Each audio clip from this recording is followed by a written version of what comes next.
Good evening, everyone. We'll open the May 3rd City Council work meeting. We'll bring this to order. Is there a motion on tonight's agenda? So moved. Second.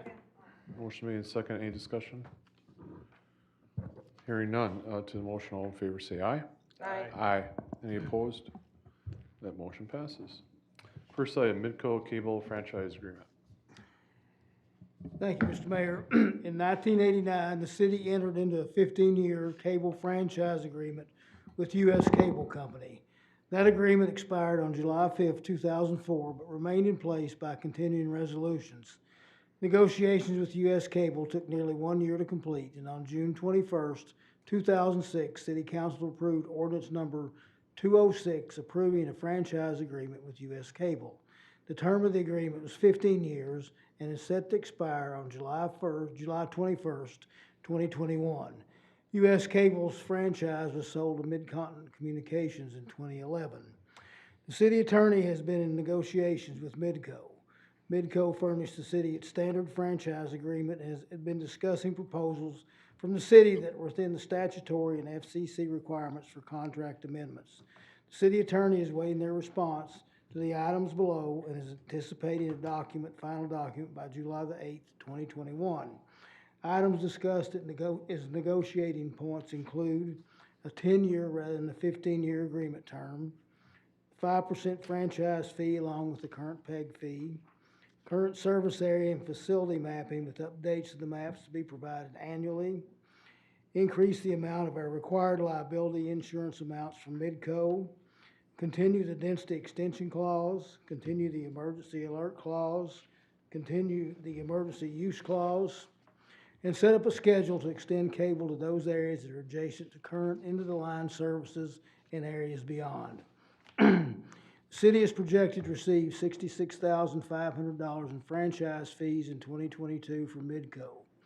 There are currently 926 video subscribers in East Bethel, and this represents approximately 20% of the households within the city limits. This number has remained relatively unchanged over the past decade. The city attorney is here with us tonight, and we'll discuss the negotiating points of the agreement and the next step moving forward with this matter. Chris? Thank you, Jack. Mayor and council members, I'm here tonight to give you a general update on where we're at and where we're going to be going here over the course of the month of July. I believe the public hearing has been scheduled for the next regular council meeting with the plan for approval of the franchise agreement at the meeting following that on the 26th. As far as where things are at with Midco, they've been very responsive toward me and in answering my inquiries. I had a long conversation with their general counsel last week regarding much of this, and I can answer any specific questions the council has. There are a couple provisions that I wanted to address with the council and Jack tonight.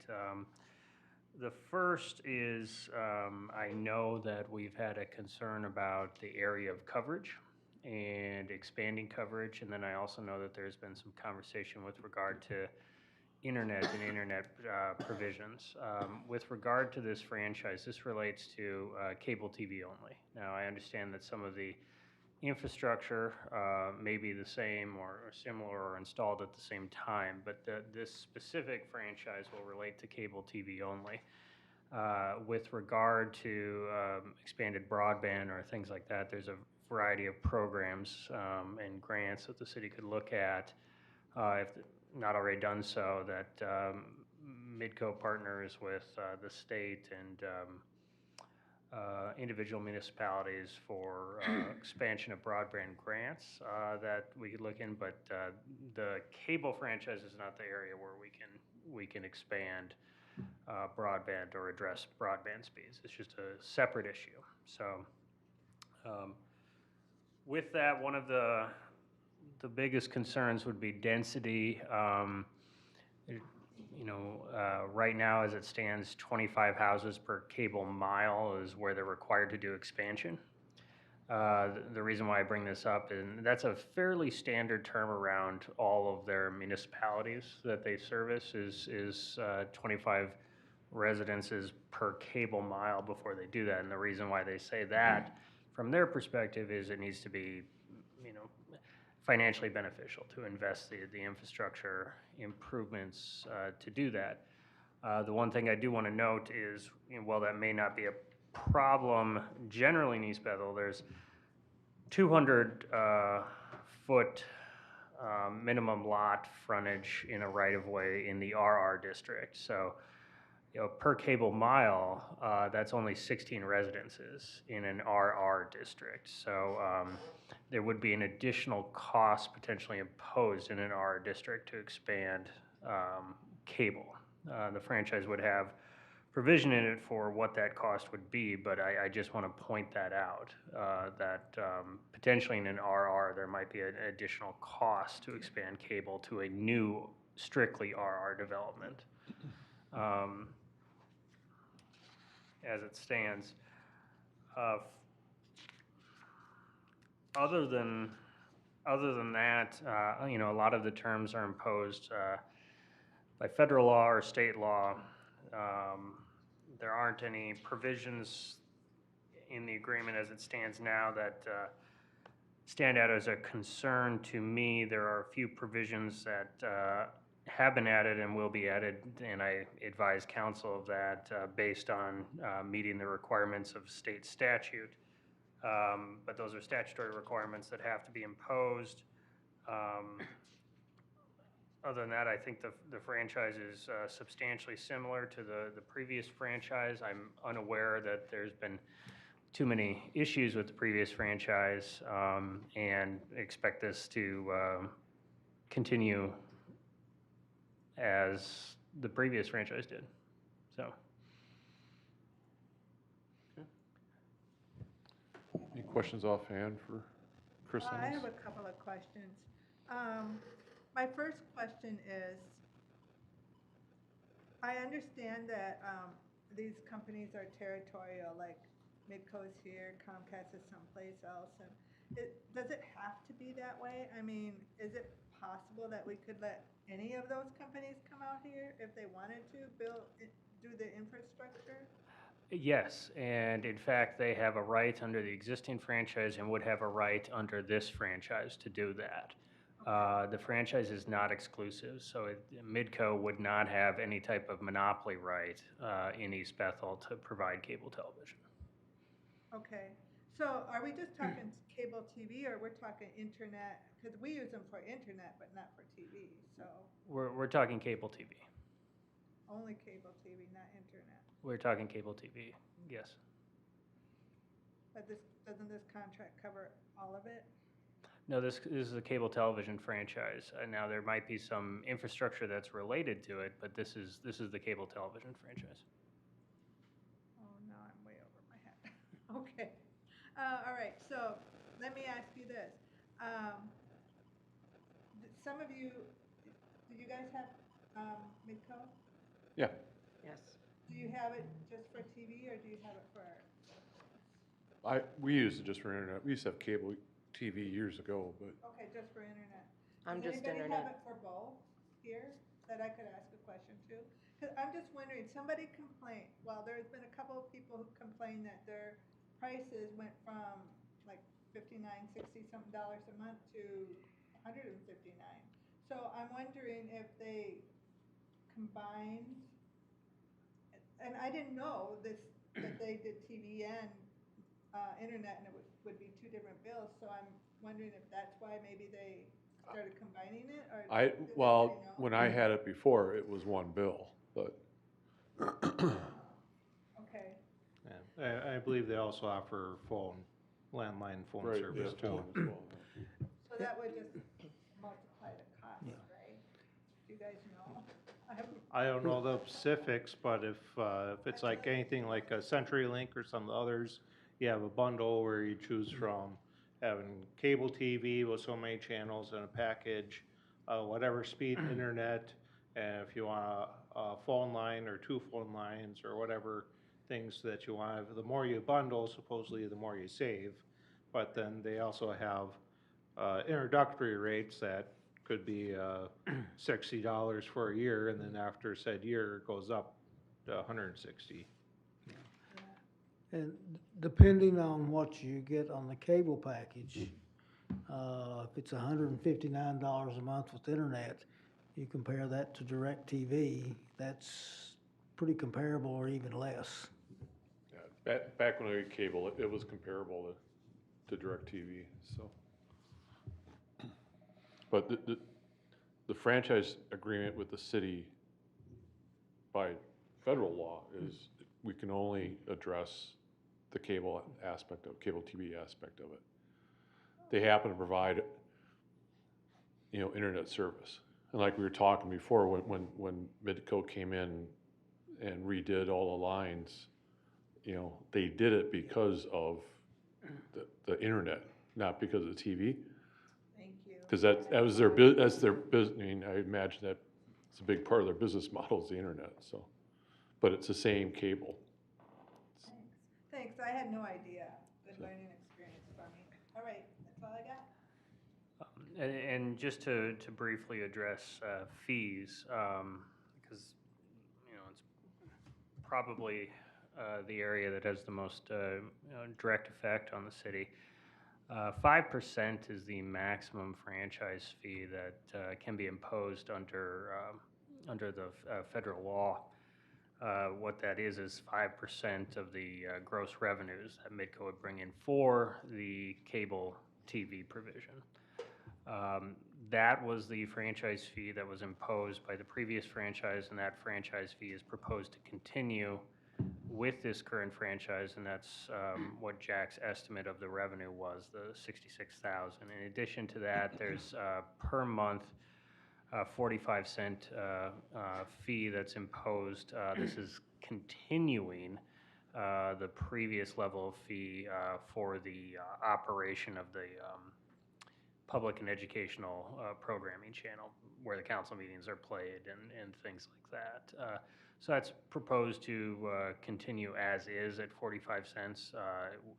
Based on the trends, it went up every year by 5 cents under the old franchise. So if you wanted to bump it up to 50 cents with this, that's something that we could do. But it's entirely the 5% and then the 50 cents peg fee. That's entirely at the discretion of the council. We can't go up, but from that. But just wanted to point out what those fees are.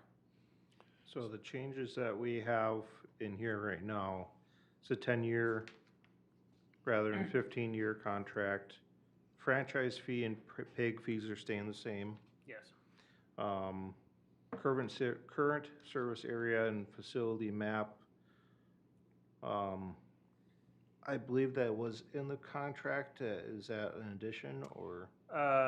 The map wasn't in the contract. I think the map is something that we provided. The areas outlined would be the same with the requirement that if there are 25 residences or more per cable mile, that'll get cable coverage automatically at the cost of the franchisee. Okay. Increase our required liability insurance amounts from Midco. Can you explain that? Absolutely. So when Midco is doing work or installing infrastructure in the right-of-way, there's always the possibility of injuries. The insurance provisions from the previous franchise were from 2006. They were probably below standard at this point simply because they were that number of years ago. So these have been updated to provide more insurance coverage, which is more protections for the city in case anyone was injured. And is that paid for, that insurance paid for from the city or from Midco? From Midco. Okay. Then we have the 3 continues and set up a schedule to extend cable to those areas that are adjacent to current end-of-line services and areas beyond. Is that something new that we are asking for, or is that? I think it's something that we've always asked for. We just have a definite term on it now, which is comparable to what other area municipalities have, which is that provision that if there are new developments, you know, for example, you know, the development that we've talked about, Elevage, for example, that would have cable service provided at the cost of Midco because it meets the density requirements. The one thing I just wanted to point out is if you had a strict RR development, that there might be some additional costs associated with putting in the infrastructure. Okay, so essentially the only two real changes are 10-year rather than 15-year agreement and increased required liability insurance. Those are probably more substantial changes, and then the other thing too is it's generally reduced in size and scope from the previous one. The previous franchise was based on some older law, and we've taken out some of the provisions that are probably no longer applicable. Okay. Chris, on the point of the setting up a schedule to serve these underserved areas, is the intent for them to provide that schedule before we sign this contract? I will, if you want to see the schedule, I'll make it clear to them. So. Yeah, I mean, otherwise, you know, how can we enforce that, I guess, would be the question, so I think we'd want to see that schedule. I got a question on the fees, and I know we've talked about this before. The PEG fees that we receive, how do we utilize those dollars? Those are utilized to enable us to put Channel 10 on the air and to provide for any replacement, repair costs of our broadcast equipment. One of the things that we did when we did some upgrades in here, we've been using those PEG fees, and they were actually allocated like over a period of a number of years to help defray that cost. Okay. And then the franchise fees, what do we specifically use those fees for? The franchise fees are just put as a revenue category in the general fund. So it just goes in the general fund? Correct.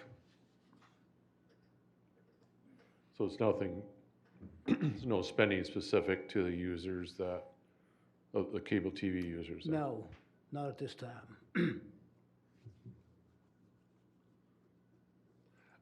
I've always been uncomfortable with the franchise fees.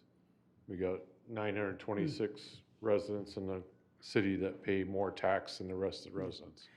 One use for those could be, once we start on this broadband plan, is perhaps some of those franchise fees could be used to supplement some of the city's share of the cost that we'll be investing in some of the private-public partnerships, matches for grants and things of that nature.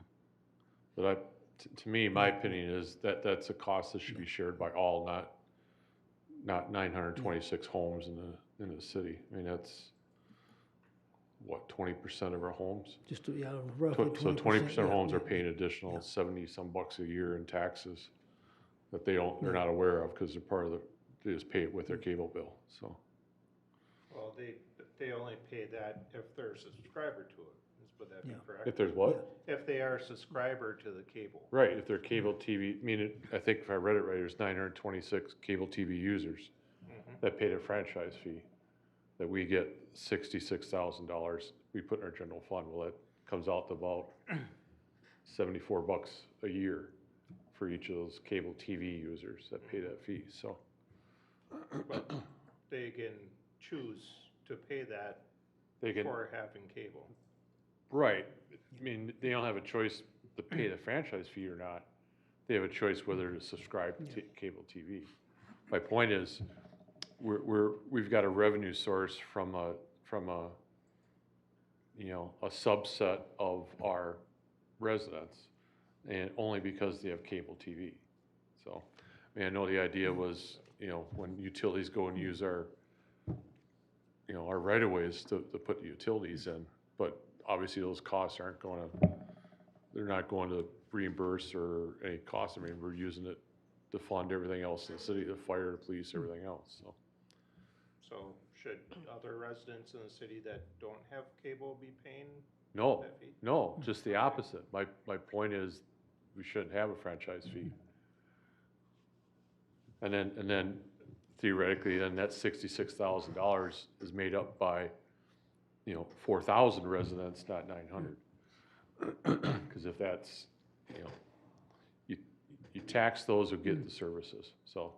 And my point is, with the franchise fees, because it's a select group, that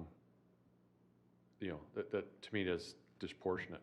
It's one thing to have, Connexus franchise fee or, or electric, or gas, utilities, because that's pretty much everyone pays that, but to me, this is, I don't think it's right. I've never liked the franchise fees, and I think cities abuse that sometimes. I'm not saying we do, but I'd rather not have the franchise fee in the agreement, but it's kind of hard to change it at this point. Just a question, what is because there's the dark brown and then there's the light brown. What's the difference between the two areas? The dark brown are areas that they say they currently offer service in. The lighter brown is areas they say that are unbuilt but designed. And the green areas are ones that they have nothing in as of yet. And in our discussion before, this is Tim's neighborhood over here. This was served by cable this year. And this is the area off Klondike, Edison, and 200th Lane that was also served, or they put that in this year. So they are following up on some of that stuff. We just don't have the schedule for it. With regard to, and I don't know what the whole council's position is on a franchise fee, but if the intent was to address that, now would be the time.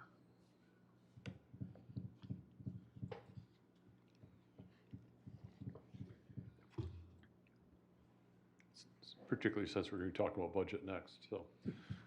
Does anyone else have an issue with the franchise fees in general? No, I think, if they get the service, does CenturyLink have a franchise fee? CenturyLink doesn't offer cable TV. They'd have a franchise fee probably in a different way. If you look at your phone bill and everything, I'm sure there's Yeah. 10 or 12 different fees there. I'm not sure if there's one equivalent to our franchise fee, but I'm sure there's something similar in there. Right, because I use Midco and I don't mind paying the franchise fee because I get a service from them. I don't use CenturyLink and I would be upset if somebody made me wanna, my taxes go to that, to CenturyLink or to any other thing that I'm not using. People who are using it, Midco or whatever other service, should have to pay for the franchise fee because it's expensive to put all that infrastructure and stuff in, and people are getting benefits of it when they use it. Right, but the franchise fee, the cable company collects the franchise fee and then sends it to us. And we put it in a general fund. The dollar for dollar, correct? Correct. So my point is, on that franchise fee, it's just another tax that we're collecting, that we're not collecting equally across the board. Only those that have subscribed to Midco cable TV. So are you saying you'd rather see the franchise fees Zero.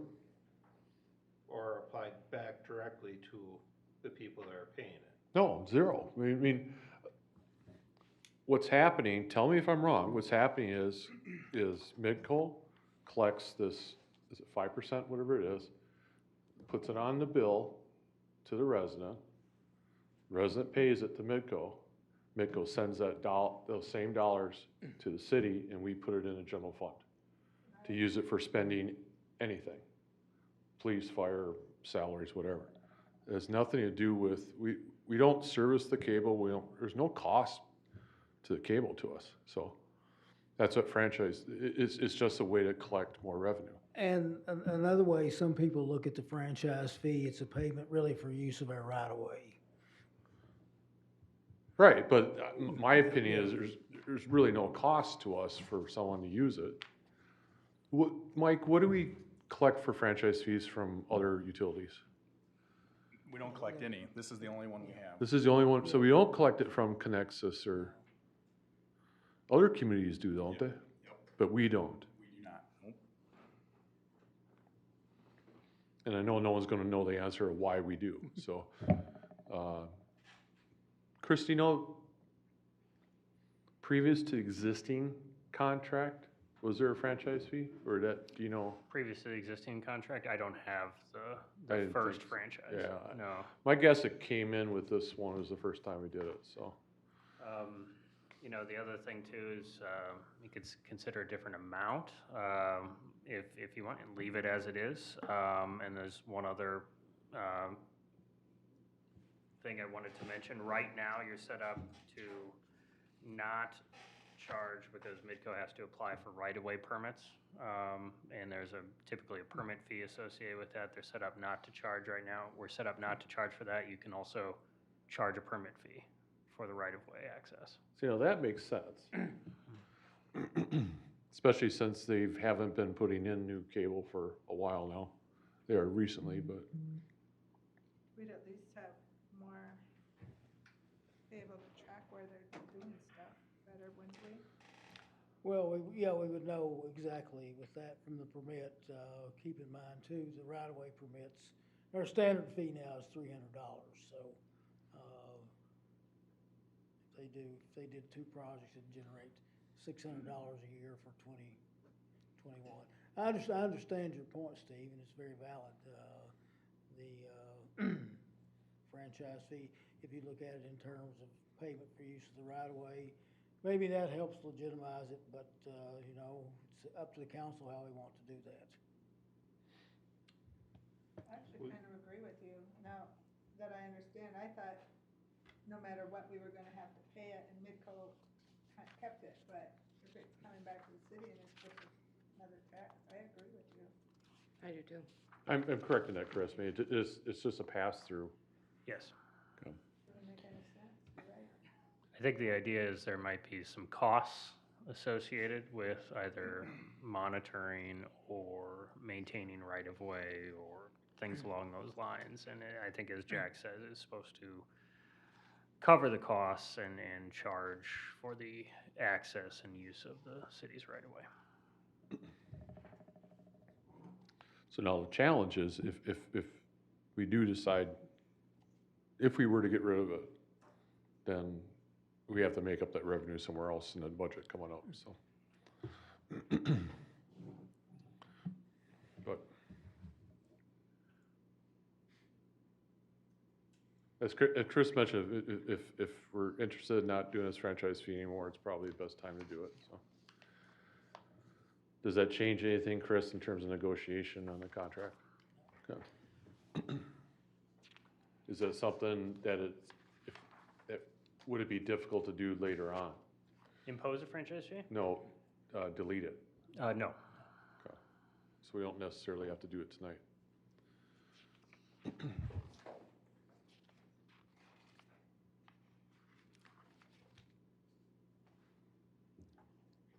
And additionally, there's a specific provision on changing the franchise fee in the agreement as drafted. All you need is 90 days notice. That being said, you can only go down with the franchise fee. So down somewhere between to 0. And we're at the max now, right, with 5%. You are. So, Well, one thing you might want to consider, if you did want to do away with the franchise fee, is to increase the PEG fee, because I'm sure some of our franchise fee dollars have actually gone in to some of the upgrades we've made here for equipment and. well, some of the general fund, I agree would go into it, and some of that was made up of franchise fees, but. But the PEG fees are specifically designated to just cover those types. Right, that I understand, because, I mean, they are specific, and the uses are specific on that, so.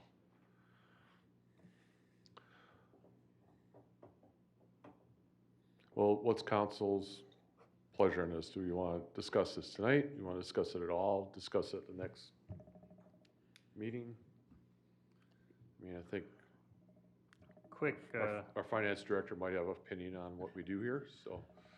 quick back of the envelope math, if you increase the franchise or peg fee to $1, your revenue is probably about $10,000 per year on a peg fee, which is, you know, that's a significant increase on the peg fee from 45 cents to $1, but that's about where your revenue would be. Do we have, 10,000. what's our need? I mean, do the peg fees now cover our needs? No, because when we did this last upgrade here, it was $80-some thousand. Part of our justification in paying that off was use of the peg fees. But since we only get about $4,500 or $5,000 a year, we said we'll just take the peg fees and put them into paying this cost off for this upgrade over the next 12, 15 years.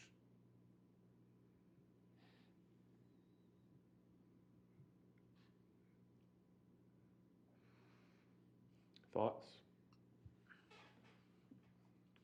Well, if we need revenue to keep a audio-visual system up and going and updated for the benefit of our residents,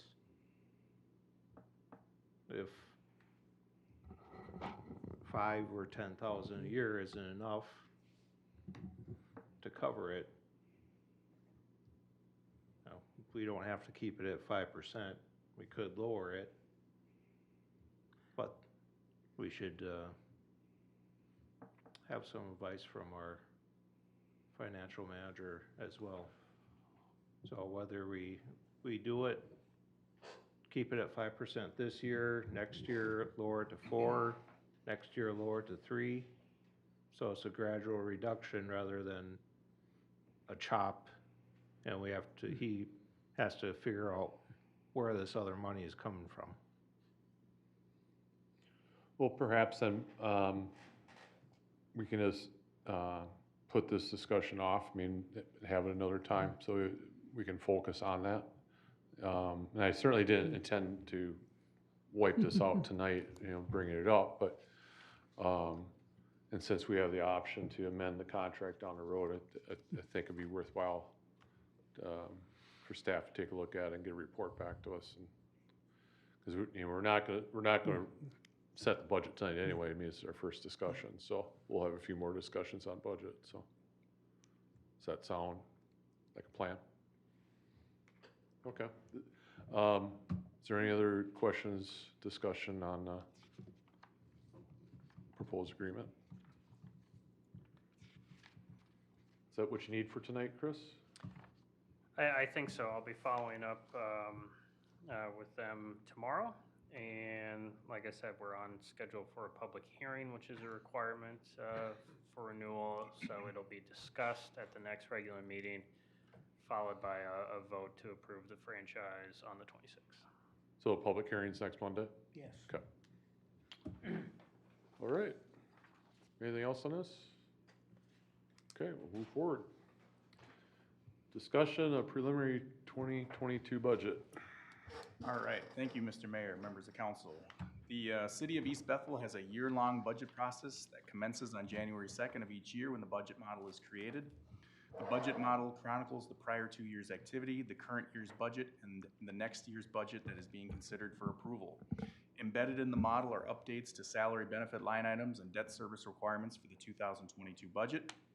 The City Finance Committee met with city staff on May 6th and June 22nd to review and discuss the 2022 budget inputs and assumptions. The Finance Committee also discussed the city general fund balance, the actual city financial performance for the past 2 years, and the city's overall debt service requirements. After the initial Finance Committee meeting, the base budget was submitted to the department heads for preparation of their individual department budgets. Based on inputs from the Finance Committee, Personnel Committee, and department heads, the budget model and budget book was prepared for the City Council to review at tonight's meeting. The overall 2022 proposed general fund expenditure budget is projected to increase by 5% or $303,100. This expenditure increase would then result in a corresponding levy increase, the general tax levy and the debt service levy of 1.9% or $114,000 in order to balance the 2022 budget. Again, the objective of tonight's meeting is to provide an overview of the 2022 proposed budget and to answer any specific department questions the council has. Again, like we usually do, before I actually get into the highlights of the budget, I wanted to look at some of the financial highlights from the prior year. Looking at the city's most current year completed, we note that revenue came in at 102% of budget and expenditures came in at 97% of budget. This illustrates that our budget process and modeling does a good job in capturing actual activity that occurs. The city has a formal fund balance policy that states that the city should maintain a minimum of 40% of next year's budgeted general fund expenditures as its fund balance. The city had a fund balance of roughly $3.4 million at the end of 2020, or 56% of the 2021 budget. Given this strong fund balance, the city was able to defease two bond issues on July 1st, 2021, the 2008A and 2013A debt issues, by using roughly $525,000 of that fund balance. The city received their latest bond rating in December 2018, which was AA, or very strong. The city has approved the union contract through 2022. And finally, the city has the 8th lowest taxes in Anoka County out of 21 cities. Okay, again, with that then we'll go into the macro look at our budget. So looking at the general fund budget from the macro viewpoint, note that the 2022 revenues and expenditures are proposed to increase by 5%, or $303,100, from $6,200,000 in 2021 to $6,303,500 in 2022. So again, we've got our general fund bucket here, and then the other component to our levy is our debt service fund. The city will have two outstanding bond issues at the end of 2021 with principal balances of roughly $15.9 million in total. Each year, the city pays interest and principal in each of the bonds. These annual principal and interest payments follow a strict schedule that was determined when the initial bond sale occurred. The city also pays fiscal agent fees for each of these issues, which is reflected in the budget. The budget reflects a decrease from 2021 to 2022, or $1,123,175 in 2021 to $904,000 in 2022. So again, taking our two components to our levy, we show that the 2022 levy is proposed to increase by 6%, going from $4,836,000 in 2021 to $5,126,600 in 2022. Adding in the other component to our levy, the debt service levy, which is proposed to decrease by 16%, or from $1,104,500 in 2021 to $928,000 in 2022. So again, adding those two levies up then will give us what our total levy is for 2022. That is proposed to increase by 1.9%, or from $5,940,500 to $6,054,600 in 2022. Again, looking at the city's historic levy increases from 2015 to the proposed 2022, you will note that the average increase is roughly 2.1%. Again, we show from 2015 to 2022, the highest mark is that 2.1% in 2018, and our lowest was the 2015 levy of 0.9. Again, the average during that time frame is 2.1%. The consumer price index, the index that measures inflation, saw inflation at roughly 1.9% during that 2015 to 2020 timeframe. So again, we're kind of meeting the pace of inflation. Again, just a note, thus far in 2021, the CPI has measured a price increase of roughly 2.7%, and that's only through the month of May. So again, looking at our general fund expenditures, we break things down into program areas. The general fund classification captures all expenses involved with city governance, city council, city administration, finance, assessing, legal, and elections. This classification is budgeted to increase by 14% from $1,168,400 in 2021 to $1,337,400 in 2022. The primary driver of this $169,000 increase is the proposal to add one full-time employee to assist in the admin and finance departments. The addition of election expenditures, again, that being an election year, and increased legal expenses. The community development classification captures all expenses involved with planning and zoning and building inspections. This classification is budgeted to increase by 4% from $612,300 in 2021 to $636,300 in 2022. Again, the primary driver of this $24,000 increase is an allotment for a code enforcement assistance and scanning services. The public safety classification captures all expenses involved with police and fire protection. This classification is budgeted to increase by 3% from $2,061,700 in 2021 to $2,120,400 in 2022. Engineering expenses are budgeted to remain the same in 2022 and are budgeted at that $40,000 mark. The Public Works classification captures all expenses involved with street maintenance and park maintenance. The Public Works classification is budgeted to increase by 1% from $1,497,800 in 2021 to $1,519,200 in 2022. Transfers to other funds include transfers to street, building, and park capital, and is budgeted to increase by 5% from $615,000 in 2021 to $645,000 in 2022. With that, we have Stephanie Hansen from the Community Development Department here to answer your questions related to planning and zoning and building inspections. Nate Ashford from Public Works here, and Mark Descharme to answer any fire department related questions you may have. So we can, does anyone have any general questions first, before we start going through budget in detail? Mike, I just got one here on the transfers. I was reading it, and at street capital, it goes 25K to, is that a misprint 500K, or is that supposed to be 50? Nope, that is correct. That is the transfer on an annual basis. We went from 475 to 500. Okay.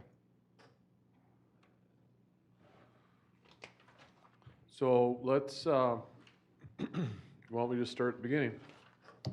And I'll start with the first question, which is ironically on page 1.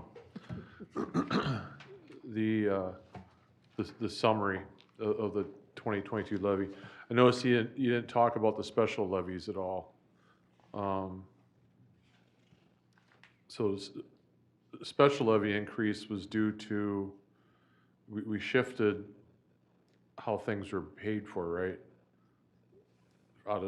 We used to have it in the general levy and we switched it now to EDA. Can you explain why that went up? Let me bring up the slide here. Yep, for 2022, our EDA levy increased by 12%. Again, this was approved at the EDA meeting in, I believe, May. So it went from 121,200 to 136,200. Again, the majority of that is going to be to pay for the salaries of the staff that kind of takes time to put together the agendas. Oh, so that's the salary increase? Yep. It's not a shift, okay, Yep. okay. I was wrong. And the same thing is for the HRA levy. So that levy, again, was approved, I believe, at your last meeting. It went from 69,500 to 77,000 in 2022, an 11% change. So again, some of that was salaries, and then some, again, was to build back that HRA balance to a certain level. So when a project did come up, that there would actually be money to expend in that area, because we had transferred money to assist with the street Right. project.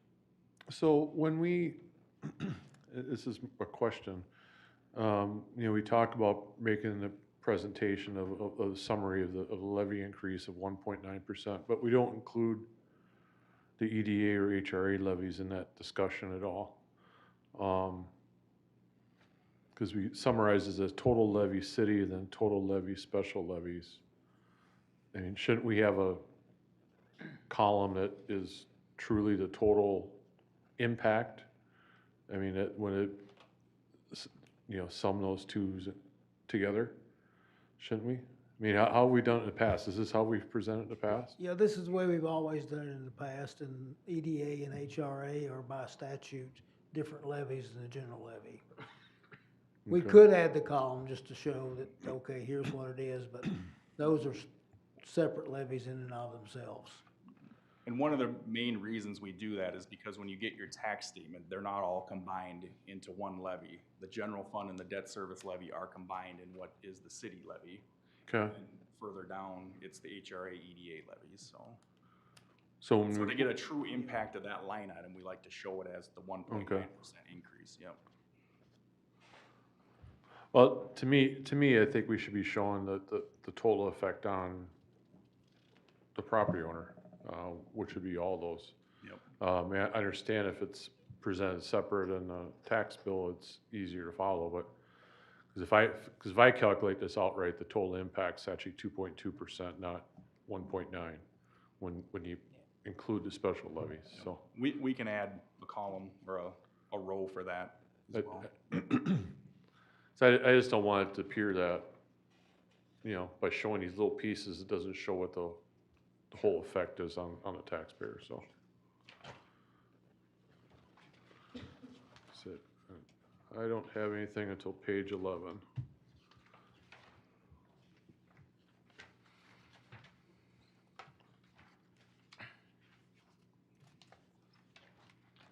Actually, I'm gonna skip that because I answered my own question.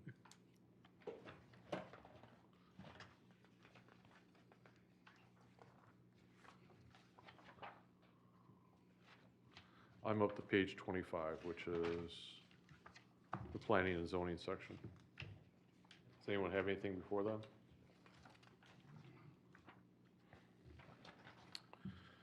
Okay, question I have then is on page 25, which is the detail. And I noticed this in a couple of the budgets. Line ends with 231, the small tools and minor equipment. There's a few of those that really jumped up. Was there a reason for all that? Yep, that's in relation to our IT CIP, which notes that we are going to upgrade or replace all of our computers in City Hall. So each one of those departments within City Hall is gonna get a new computer. So that's the $3,000 for each of the employees in that specific department. So you'll see that line item jump up in each one of the departments, and that's just for the computer replacements. Some of the computers are going on 8 years old. So again, it's time to kind of replace them all at once. Oh, no, I understand. Yep. That part I understand. Now I understand why we're seeing it in different budgets. Okay, okay. Yep. So we think it's a good time to replace all the computers. Windows 11 is going to be coming online. Office 365 will be all upgraded to, and then obviously the main benefit will all be on the same systems at the same time instead of kind of piecemealing everyone kind of on different programs and whatnot. So it's a good I remember time. having that discussion in the past too, so. It's a good time just to get everybody upgraded at the same time. And then the next line is professional service fees. It's had a pretty steep increase over the last few years. What's driving those costs? Jackers. Stephanie, maybe you, it's line 307. Stephanie, could you come up to the microphone, please? Thanks.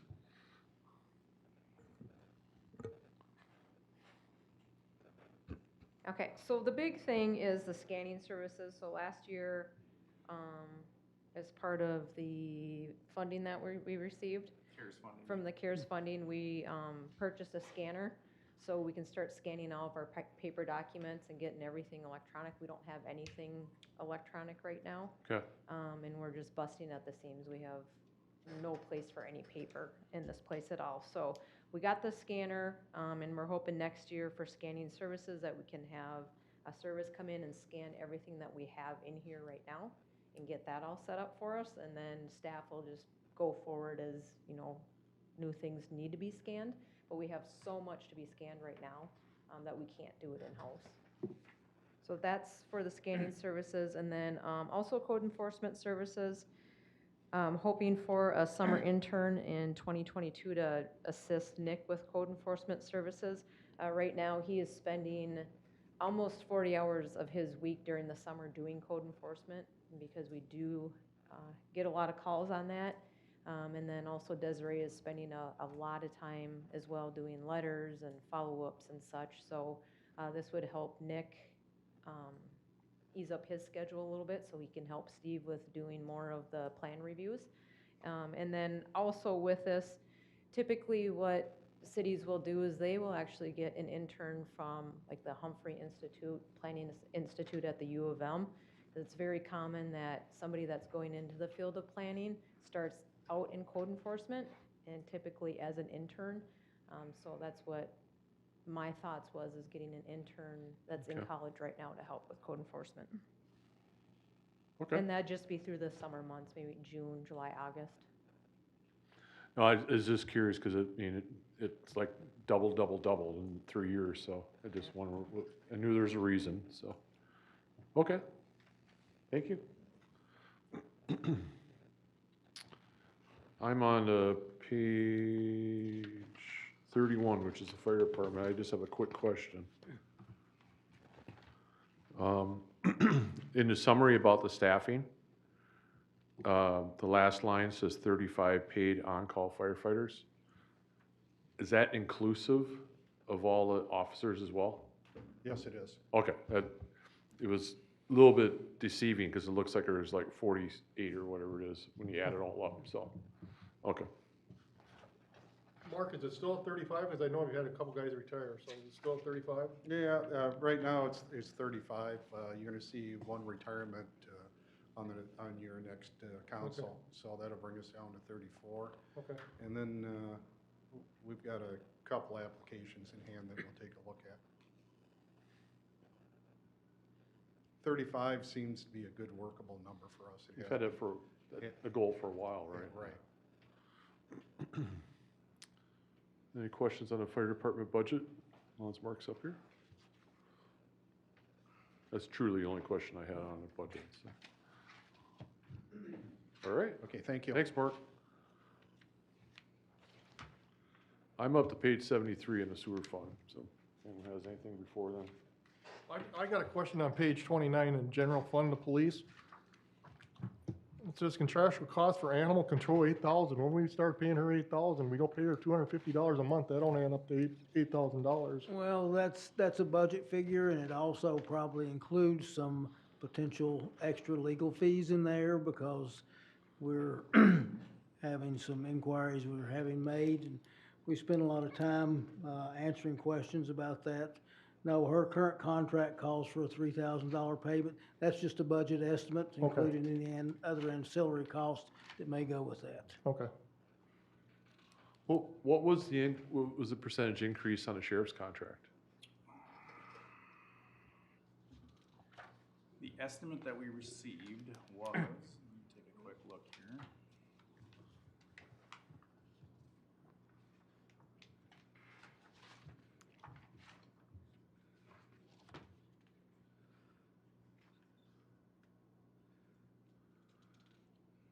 Was 1.4% in total. Okay.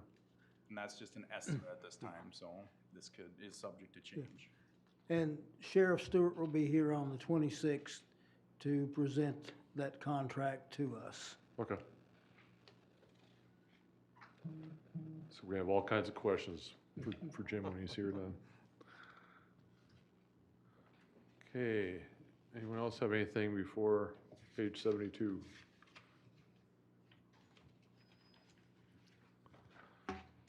Then I'm going to ask a general question, and it's worthwhile for everyone to hear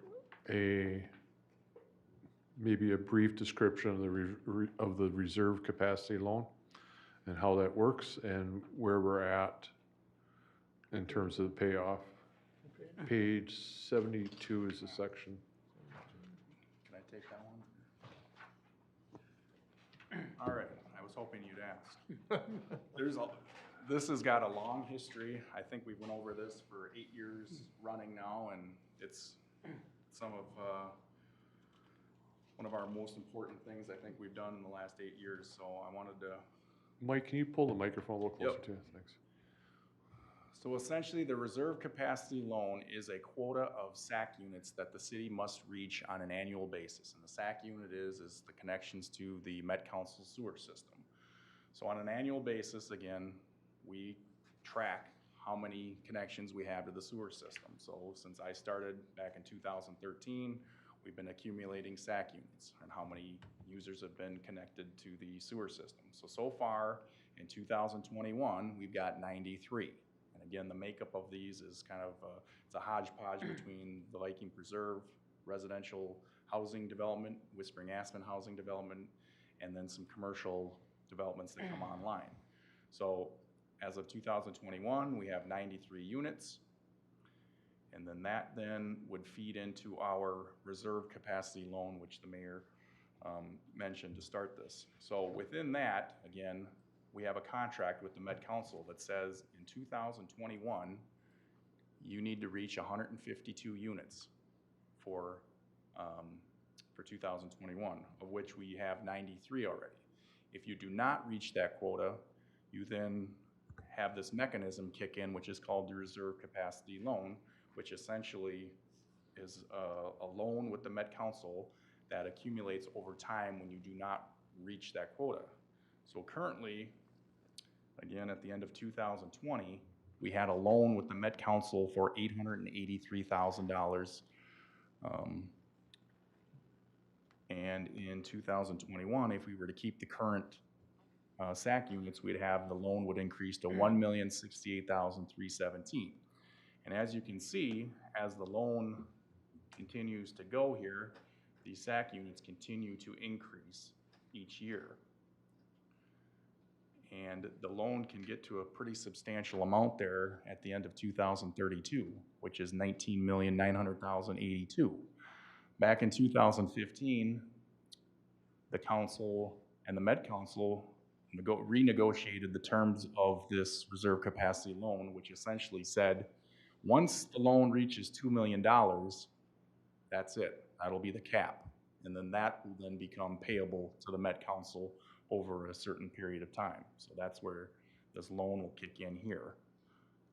So is that every year or one-time thing, every year? Nope, it's a $2 million loan essentially from the Met Council that'll be paid off over 10 years. So we would then build that into the budget. But once the 2 million's paid off, then that loan will be done. That is done, yep. So as you can see, we've kind of always kind of earmarked some point in 2023 or 2024 where we'll reach that $2 million cap. And then we would start again with the $2 million payment or this loan schedule to the Met Council.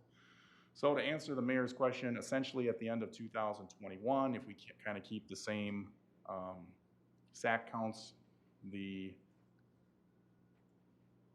loan, reserve capacity loan will increase from $883,000 to roughly $1,068,000. And again, obviously we have some things coming online here that would probably change the SAC count. We've still got some houses in Viking Preserve that need to pay their SAC. We got some East Side businesses that still need to pay their SAC. We've got Whispering Aspen first edition, second edition still can pay their SAC. Some houses that still need to be built. Pana Gold, that Elevage development, which we've kind of just put an NA for right now. We don't know exactly what the hookups are going to be for that.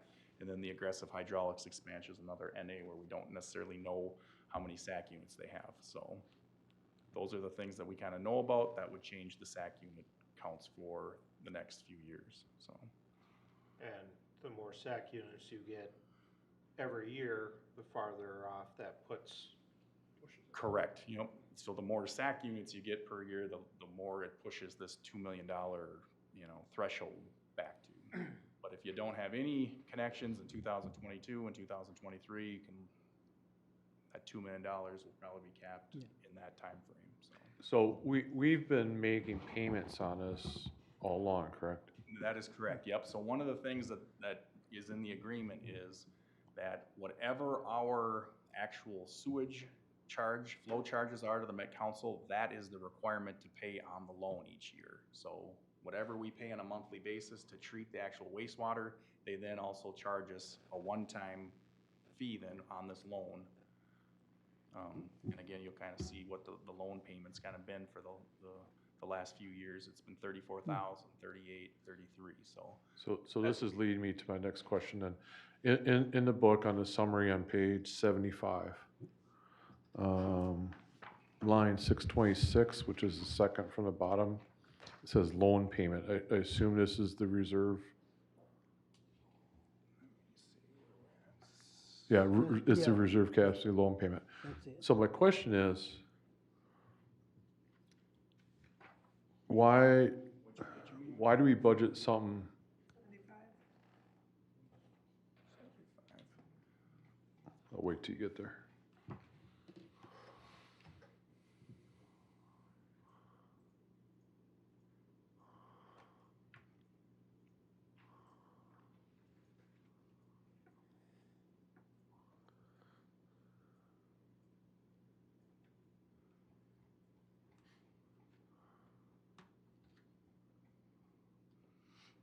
No, keep going.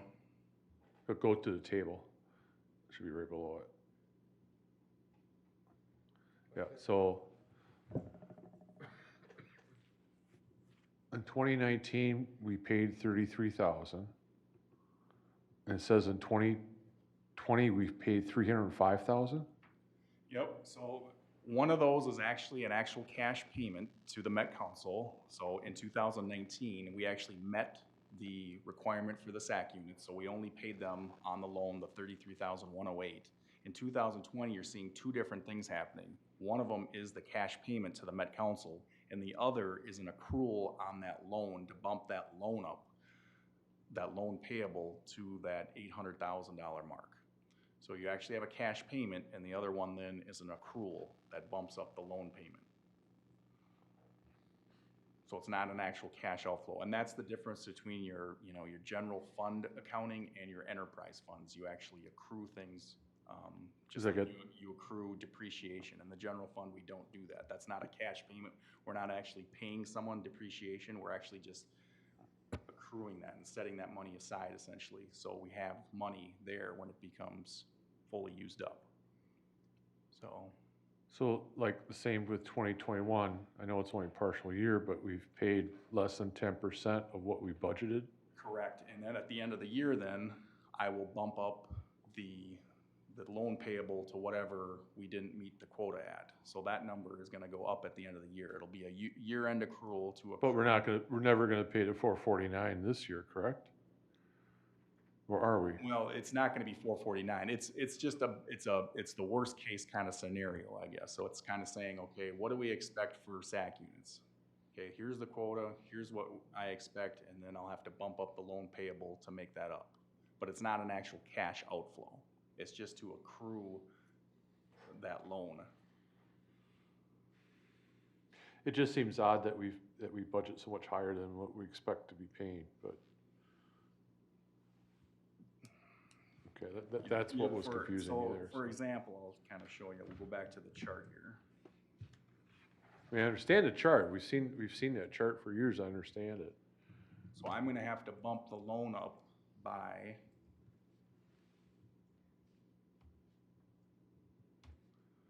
$184,000.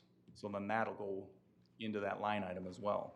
So when I estimated it, I probably estimated that maybe we were gonna get half of this. So then I would have had to bump that line item up 321,000. So you're getting closer. Okay, Does that make sense? more sense than I had before. How's that? So The yeah, reason why it this wasn't misleading. accounting, One of so- them is actual cash payment to the Met Council as a requirement of the loan, and the other one is just to bump that loan payable up to whatever this chart is saying. But again, that'll go away once we reach that $2 million threshold. It's kind of an accounting type thing. And I think you said once we reach the 2 million, if we reach it, it's a 10-year term for the remainder to balance. Okay. It can actually, we can choose the term. It can be a 10, 15, or 20-year term at 2.73% interest. So when we hit that, we don't have to bond for anything, we don't have to do anything. Right. That'll be already set up and ready to go. Okay. We can pay that off in one lump sum too, right? You could also pay it in cash if you Yeah, have the okay. cash balance. Yeah. Okay, that's all the questions I had on that.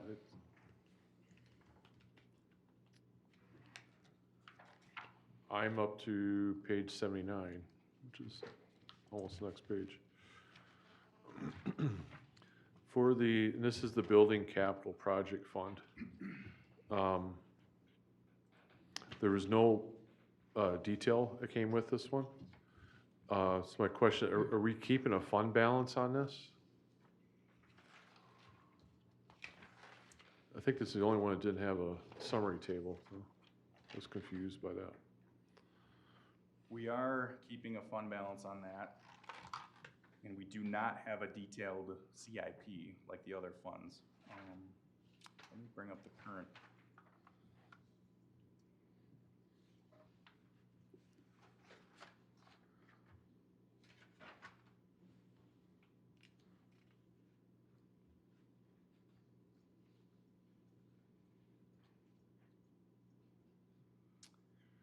So there's a cash balance of roughly $369,000 in that account at this point.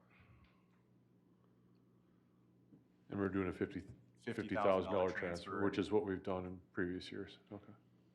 I was just curious what that balance was at.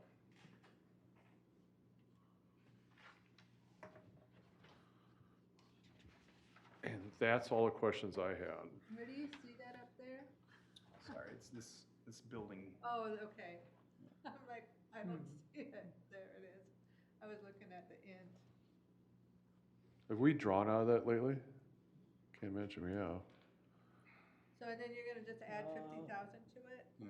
We're gonna be drawing out of it here. There's a $10,000 charge that'll be coming out for the air conditioning for the Whispering Aspens Community Center building. Oh, that's right, yeah. And, I can't think, there was an expense, I think that's the only expense we've drawn out of it this year, but it's only gonna take one or two big roof projects and Oh, yeah, that's, it's gonna. when it go gets to building quickly. projects, that doesn't go very far, so. Especially with oil going up. So that's the end of my questions. I don't know if anyone else has anything to discuss. I don't this time. I glanced through this, but I didn't study it with me being going out of town. I forgot to bring it with me. So just had a little bit of time today. Well, what we can do is, we can put it at the next council meeting, or two council meetings, have an agenda item, if you want to discuss budget again. We used to have it on the agenda every month for a while, just to have it, if we didn't have anything to discuss, we just skip the item, so. But, Do you wanna do it at a council meeting or at a future, there's more future work meetings we're discussing. Well, I thought I saw something. Yeah, the schedule for this is to have something to approve a preliminary budget at our first meeting in September.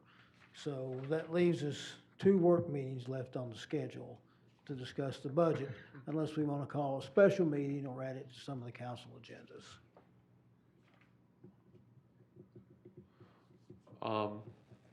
well, we've got a few weeks for next work meeting anyway. I guess what my suggestion would be is if the questions we have in, going forward are minor, I mean, it's something we can deal with at a city council meeting and not just set up a work meeting. I mean, if we're gonna have a work meeting in August, if there's an agenda, we can add it to the agenda, but, there's no reason why we can't discuss these things at council too, so. The one thing is, this discussion we had on franchise fees, that's something we should, we'll see what staff wants to recommend, whether we do that at council or do that at a work meeting. I think probably for us to get the budget prepared so we can give you the proper information, is we just might want to add that to the next council meeting, what we want to do with the franchise fees. So we can go ahead and adopt something and build it in this model, so we'll have something to discuss from a starting point where we know where we are. Okay. I mean, I'm not gonna be here next Monday, so I won't be at council, but if we want to discuss the franchise fees at the following council meeting, that'd be good. Okay, we can add that to then the July 26th meeting. 26 meeting, okay. And then, we didn't talk about too much tonight, but at the Personnel Committee and then actually more at the Finance Committee meeting, we talked about that position hire. And it was kind of a discussion of, it's in the budget as a new hire. And I think the discussion was for what department, really it came down to, what position. So there's a couple different things to talk about. I'm not, Jack, when do you think we need to discuss that in detail? I think we should discuss that as soon as possible too. We can also add that to the 26th meeting if you'd like. Those would be the two budget items. And then that way we can, when we come to the work meeting in August, then we can have something prepared that shows exactly where we're starting from, and where we need to go. I think it'd be worthwhile, so.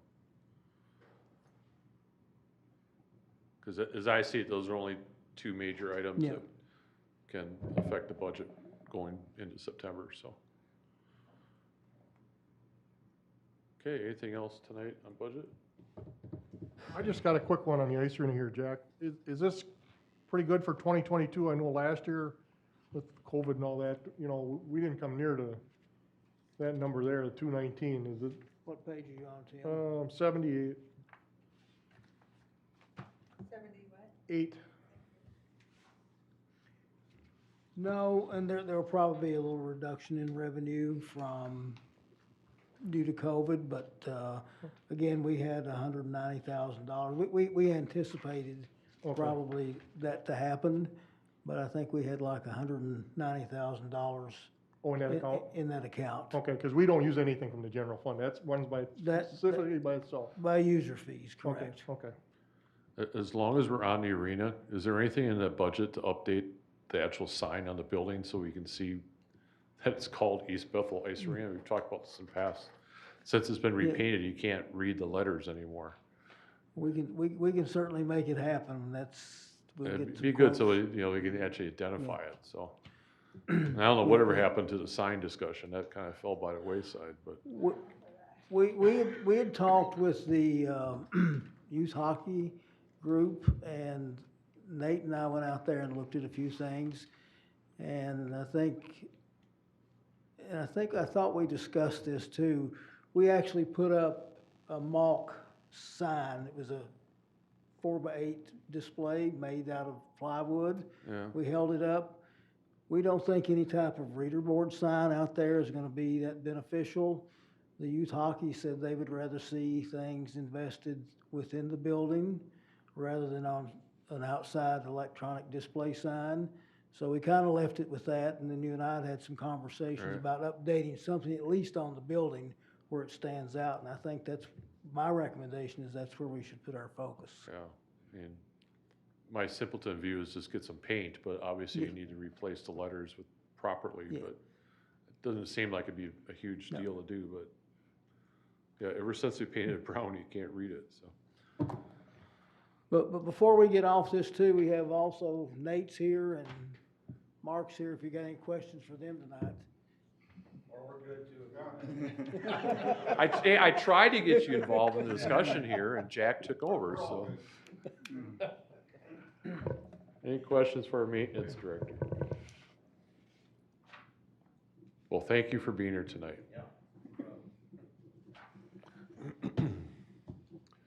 And I bet we saved a lot of money on mowing grass. Or not mowing grass. Okay, so we're done with the budget. We'll move on to item 5, Edmar Lane speed request number 2.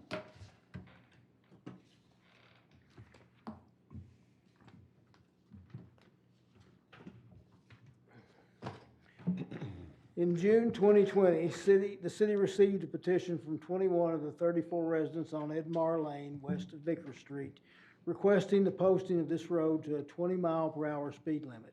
The current speed limit is 30 miles per hour. On July 13, 2020, the city placed a radar display unit on Edmar Lane to gather speed and traffic count data. From July 13th to the 19th, westbound traffic was counted. There was an average of 556 recorded at this location with an average speed of 18 miles per hour. From July 20th to 24th, the eastbound traffic was monitored. There was an average of 266 vehicles counted at this site with an average speed of 15 miles per hour. Those radar units were placed approximately in this area right here.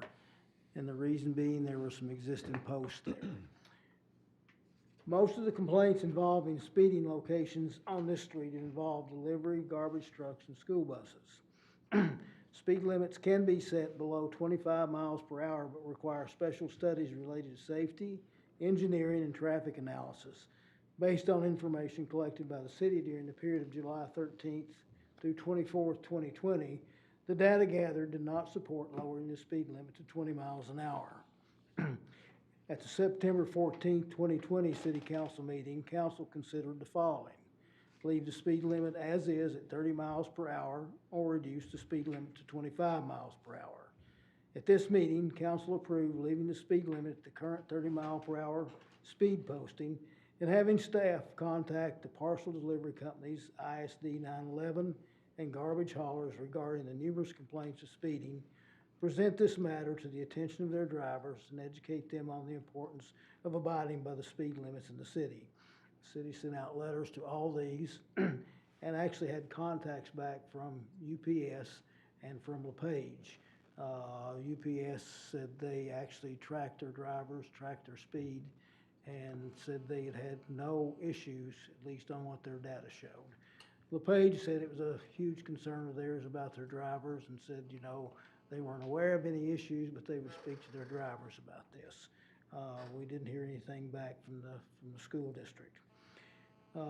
Staff received a refiling of the 2020 petition from Edmar Lane residents on June 9th, 2021 to request the lowering the speed limit again on this street from 30 to 20 miles an hour. Staff is seeking further direction from council on proceeding with additional monitoring of speeds on this road. If we did that, Nate and I have discussed it, there's some straighter stretches here. We can put some radar signs in this vicinity. We would have to install the posts for them to go on. There's nothing to mount them on there. Probably in those areas, we're not going to get much results from the westbound traffic because that's the side that all the houses are on. So if it's school buses or garbage trucks or delivery services, they're going to be stopping more in there. But we may be able to pick up some additional data on the eastbound traffic. So we're just looking for direction on how you want to proceed with this. Oh, my suggestion is if we put up the speed signs for the purpose of collecting data, don't put a display on it. Make it, because the first time they drive by it, they know it's going to be there. The next time they're going to slow down. Because people think it's recording their speed. So, I mean, to get real data, I mean, that's. We're able to do that too. Yeah. That was gonna be my question, are these radar trackers essentially invisible? Do people know that they're being recorded, or?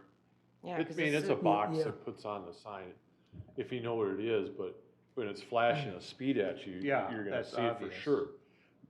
You know, they did the sheriff did it on Highway 65 last year when we were talking about the intersection of Viking, and they put them up without the speed being displayed. Yeah. And if you look close enough, you Yeah. saw them. I think it actually says speed on them or something like that. So put tape over there when you do it, but. And in some cases too, people like to see how fast. Yeah, they see how go. fast they can go too, so,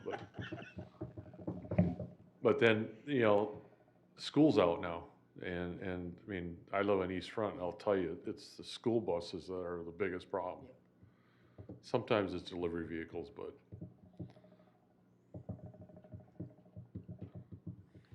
So the complaints are from commercial vehicles and not private? They say the majority of the people, of the vehicles they think are speeding are either parcel delivery, FedEx, UPS, garbage trucks, and school buses. Oh, boy. So not cars and residents, general? They don't mention those. I'm sure there's probably a few, but I think the bigger ones are the ones they notice more. They're louder and, yeah. Yeah, because the garbage trucks, they're stopping all the time, so How can they go? that's more of a quantity of vehicles than it is speed. Well, We get eight trucks a week on our street. you know, if they have stops at every address, but if they only have, say, there's 40 houses on this lane, and there's only 3, just for example, take Ace drivers or customers on this lane out of the 40, they'll speed from one to the Oh, other. they could, Yeah. yeah. But as you can see, with the exception of 2 homes here, all the homes are on the lake side of Edmar. We do have 4 residential garbage collectors. Garbage collections on some of them are on different days. I don't know if any of them correspond, do they, Nate? It's kind of just a little bit of everything. So if you divided it out equally, you could have 10 stops with 4 each. But I don't know what the distribution of their customers are, but there are 4 haulers that service the city for residential pickup. So, of course, FedEx and UPS are up and down all of our streets all the time. Yeah, they're pretty much Yeah. every street now. Same thing with Amazon.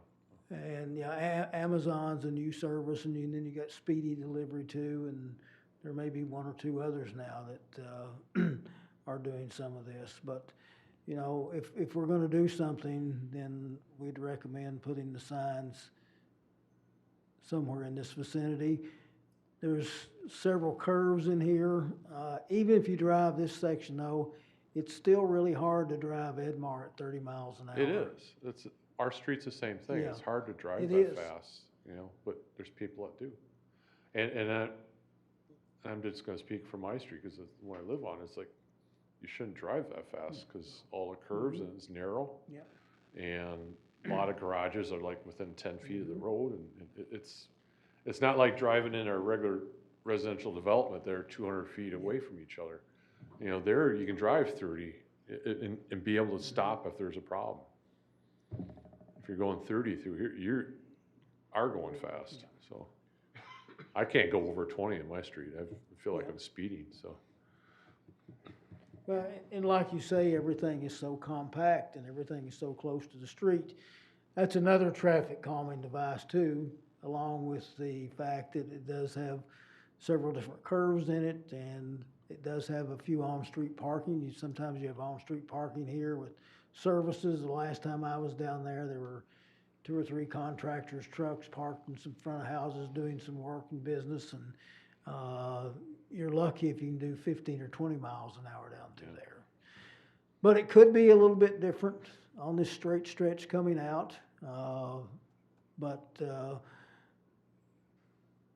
What's the speed limit in Coon Lake Beach? Is there, well, in some places it's posted at 15, but that's not enforceable. If we gave a ticket for 15, they took it to court, it wouldn't be backed up. but there are signs we put up, they're city signs? I don't know that we put them up, they were here when I got here, Okay. 15 miles an hour. We haven't really tackled that issue just because everything down there's supposed to be 15, but it's legally 30. There's one stretch on Forest that the city council approved changing to 25 a few years back. But I bet we Not don't, Forest on Lincoln. I bet we don't get many complaints that the speed limit's too low, do we? In Coon Lake Beach? No. I mean, I mean, if we've all driven Coon Lake Beach, you know, you can't drive fast because you're worried about everything popping out at you.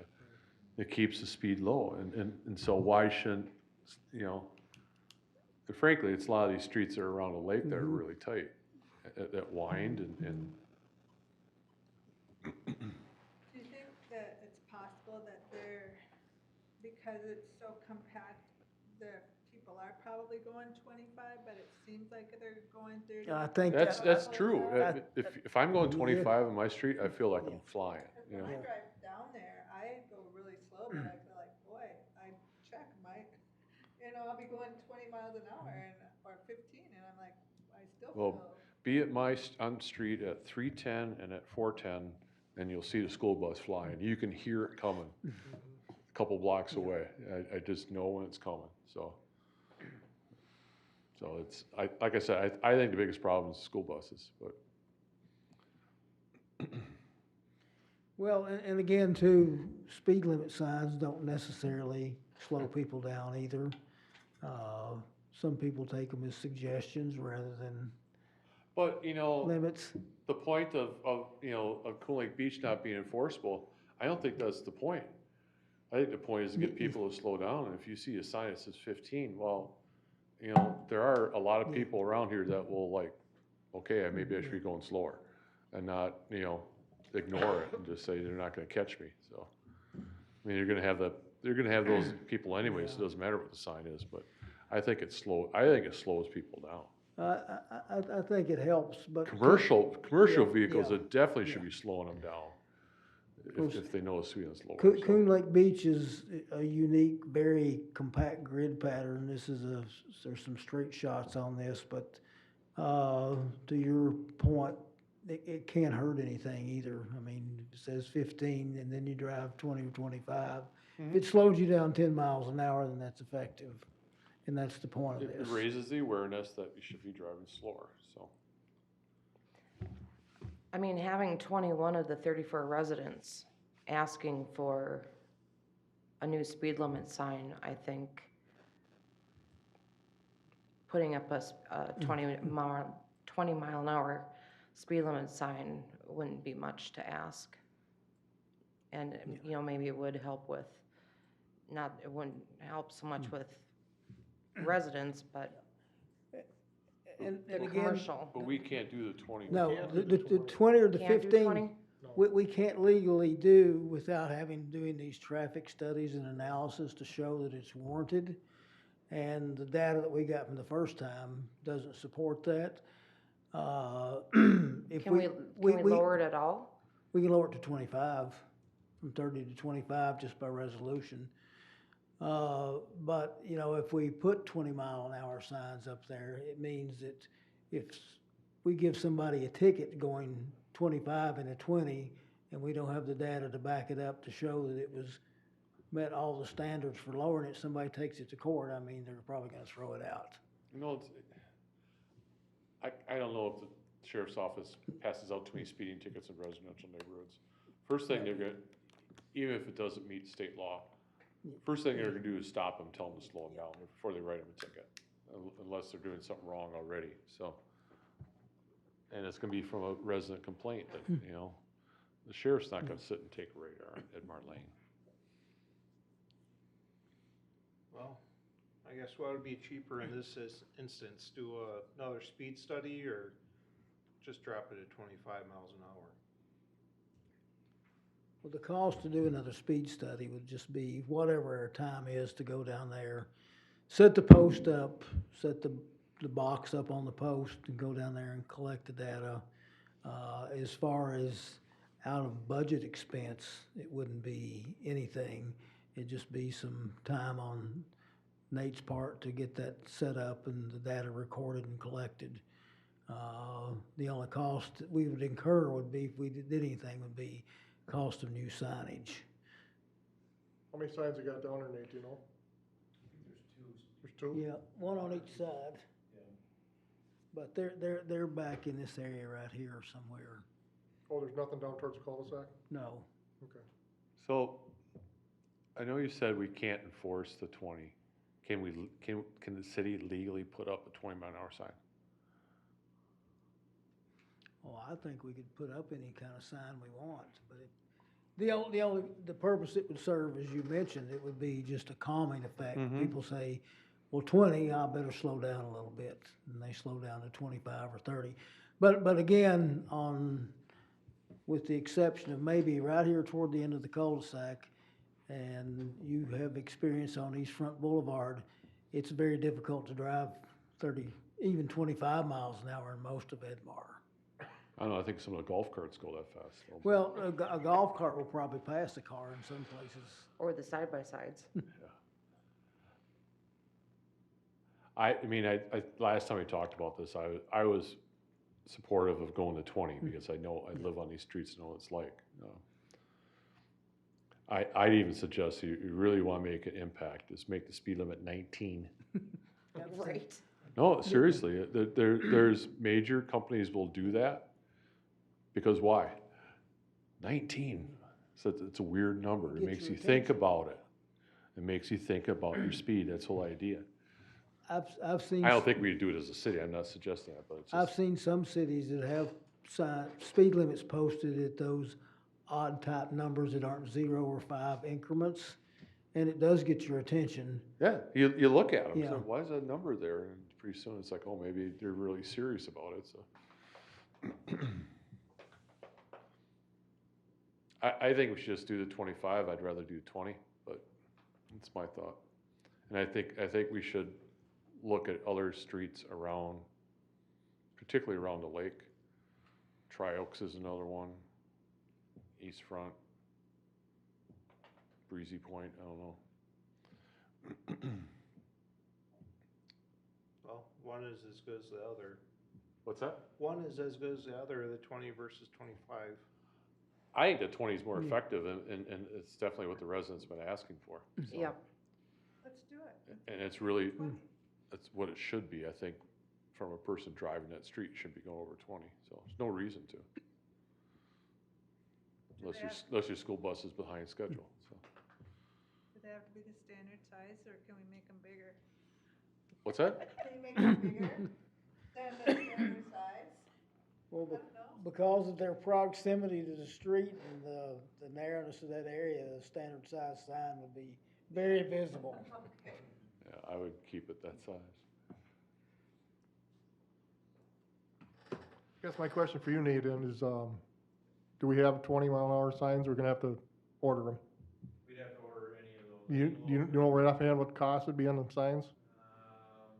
$300-400 a piece? No. Each 60 sign a is, piece. probably about $30. $30 a sign? Put 220s And a in there. posts are already there, right, so you're just, Put 220s in there.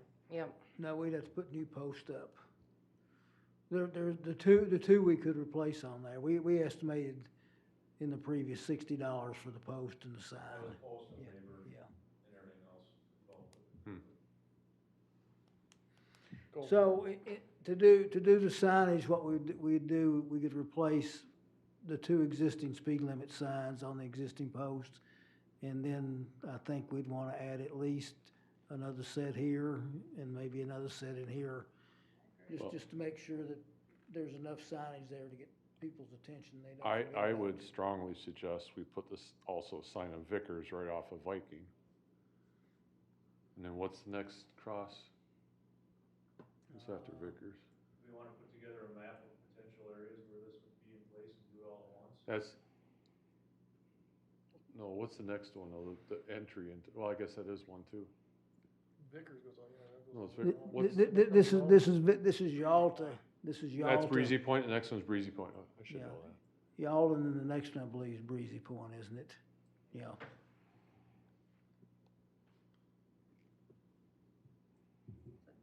Does Edmar go all the way up to Viking, back up to? No, Edmar goes over here to Breezy Point, Then goes Oh, up to okay. 22. and then Breezy Point goes up to Viking. See, I think it's I think the entry points into that whole neighborhood would be important, I think, too, so. So one up Breezy and one up Vickers both? Yeah, Yeah. And then down. Probably, three I of don't them know, down Edmar Lane or something, or? Yalta doesn't have a sign now, I don't think, so. Yalta doesn't have any entrance down to here. It comes down here with this little half cul-de-sac and then goes on over to Yeah. Vickers. So you have an intersection here at Vickers and Breezy Point, or Vickers and Edmar, and then Edmar and Breezy Point. My point is, it's not just that last road, you know, that whole neighborhood's tight too, so. And those lots are tight Yeah. on 180th, and it's not 180th? What is that? That's wrong.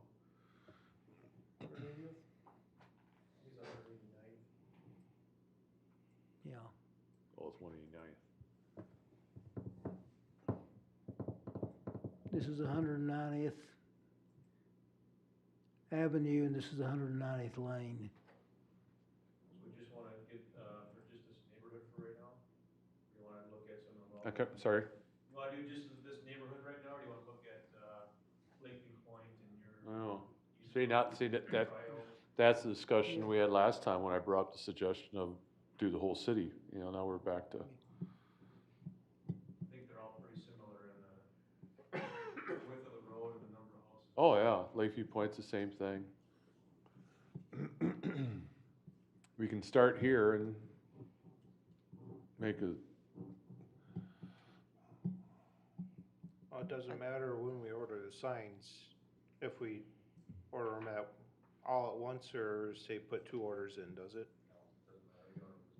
So if we immediately address this neighborhood, Yep. and then we can assess the whole lake. yeah, maybe make it a plan, have it come from staff. I mean, we can respond to the residents here and if we change it to 20 or 25, and then do that right away and take a broader look at everything else and see what areas of the city we can address. So, Rather than waiting. I mean, I don't see, other than, you know, a little bit of cost putting up signs, I don't see a downside. You know, what neighborhood wouldn't want a lower speed limit in front of their house? You know, it's just, I'm not sure how many people would complain about it, so. And there are a lot of kids in that section there. I know there's a lot of kids in that. Oh, yeah, There's yeah. a lot of them. They're running across the roads.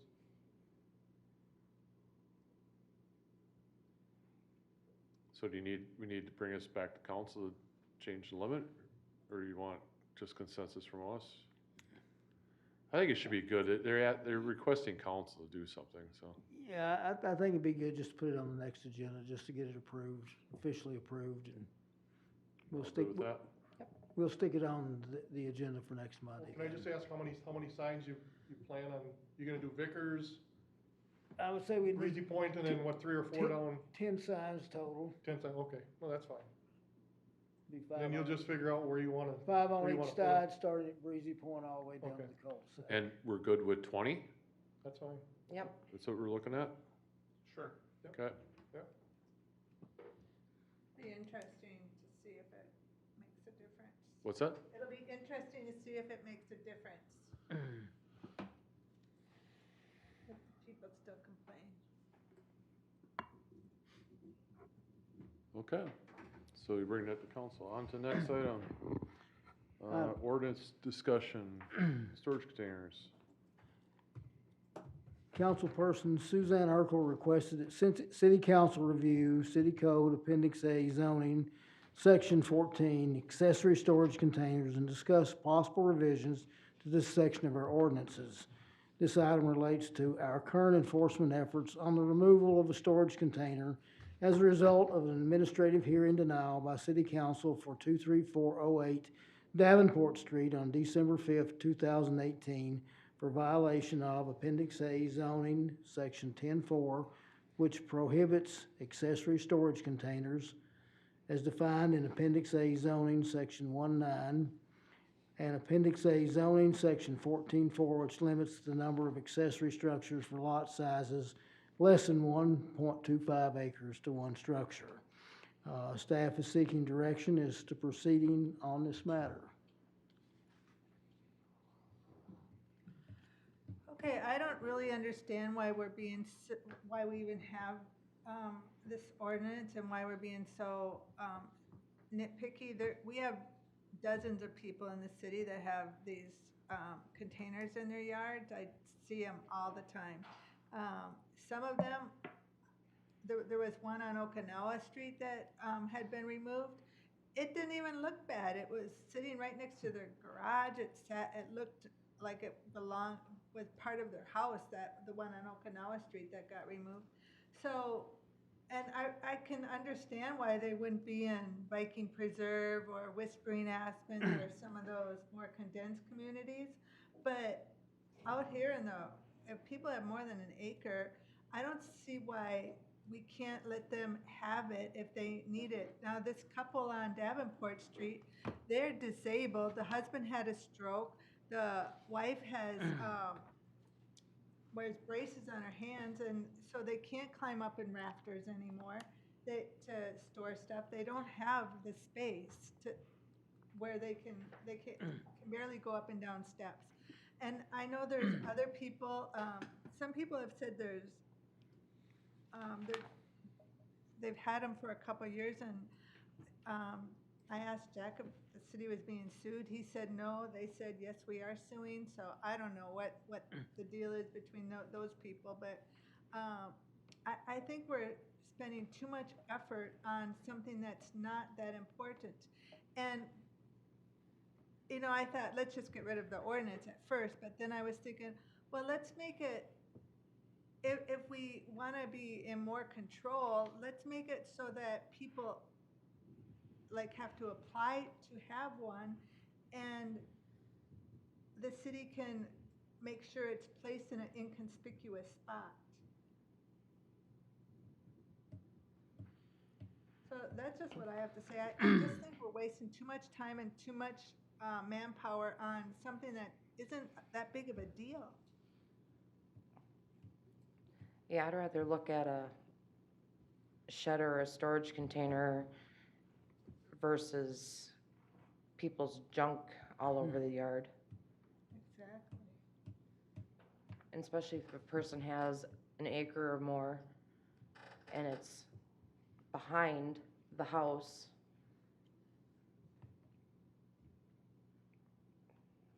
I don't know. First of all, Jack, this was complaint driven, right? We didn't look for this, correct? That's correct. So, and I guess my next question, how many people have we told to either get them removed or remove them? I think we're up to about 8 or 10. We've, we worked on, since this started, and we started getting more complaints on those. We've had 10 complaints on storage containers. 6 people have removed them. We're in the process of working with the final 4. So since 2018, we've had 6 of these removed in the city. And how long has this ordinance been in effect? Since 1970s? 1991, I believe. 1991?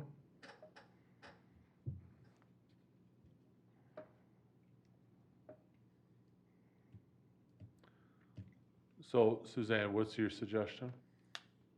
My suggestion is to let people apply to have a statement in the ordinance where people can apply to have it and have the city, what's the word, approve of where they want it located, so it's not like sitting out end of their driveway where people have to see it when they're driving by.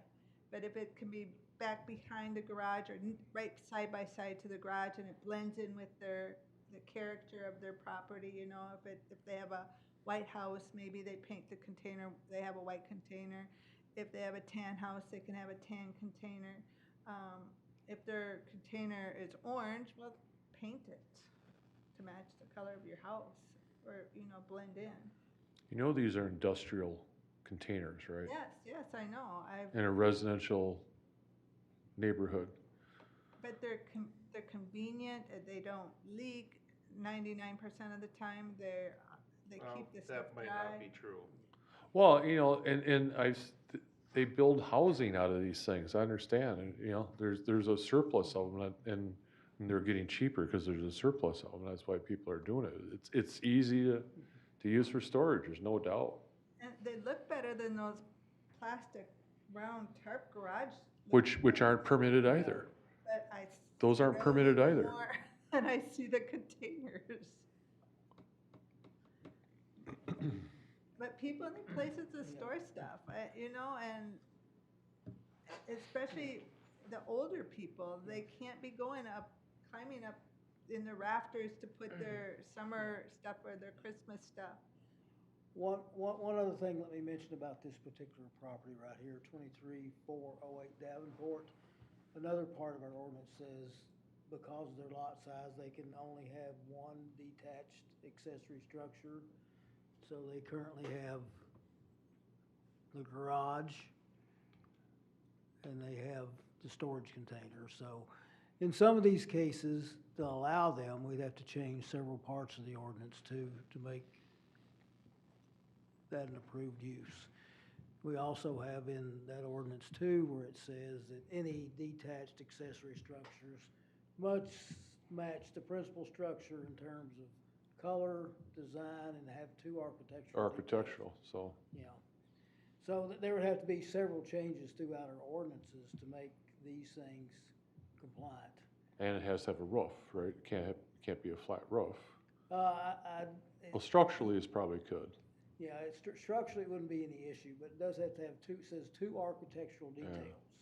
which could be window, door, some type of shutters, cupola.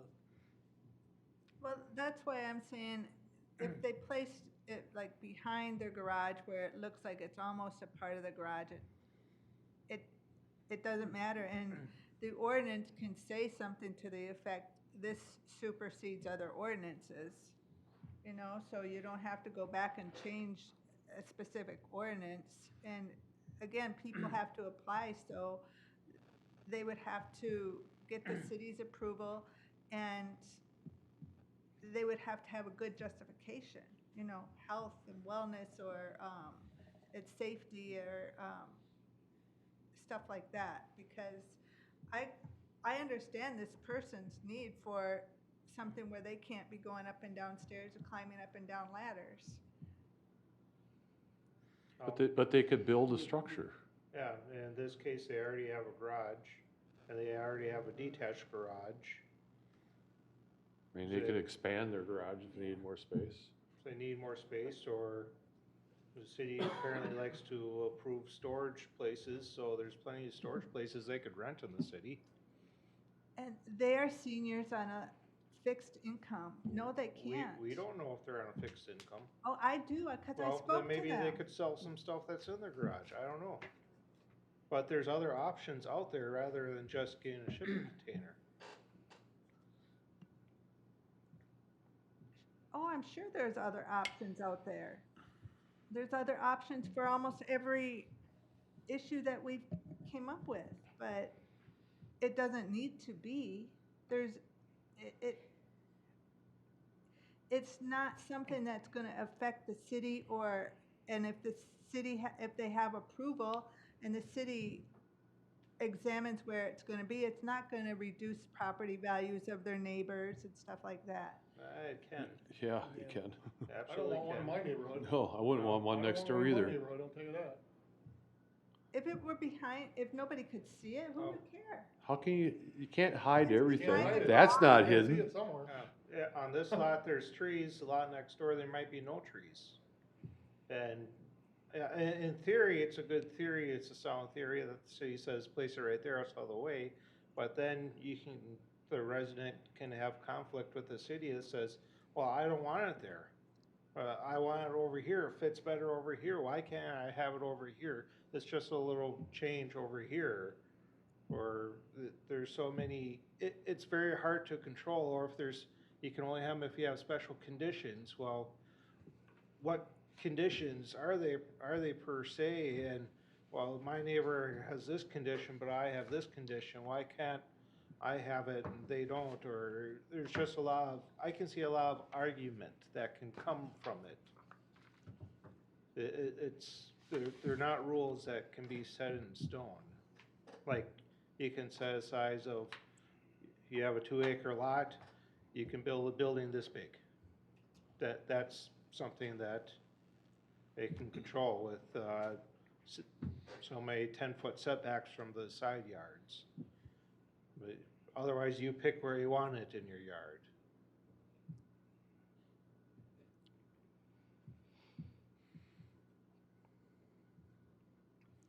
I don't think we should be controlling people's private property. I think they should be able to have some rights. That's what we would be doing if we can tell them Yeah. where they can put a container, where they can't. At least they would be able to have one if they want one. No, Instead of shipping containers, could we allow residents to have those, what are they called? The temporary garages. temporary, because at least those can be easily taken down, moved. Those They're are, not though. they're not, They're using, most of the ones I see, there's either an RV inside of it or a boat inside of it. It's like Yeah. they don't use it like a garage. It seems like they just use it for a cover of a vehicle or a boat. That, maybe somebody use it more like a regular garage, but I But don't those aren't allowed either, Yeah. you know, Well, so. that's what I'm saying, I mean, It's still an accessory structure. You know, in this case, and I think a lot of other cases, these properties already have accessory structures. They have more stuff than, you know, Oh, they there's need. I'm many. one of them, you know, everyone's got more stuff than they really need, so. Well, I don't hear enough, consensus to wanna change the ordinance. Am I wrong?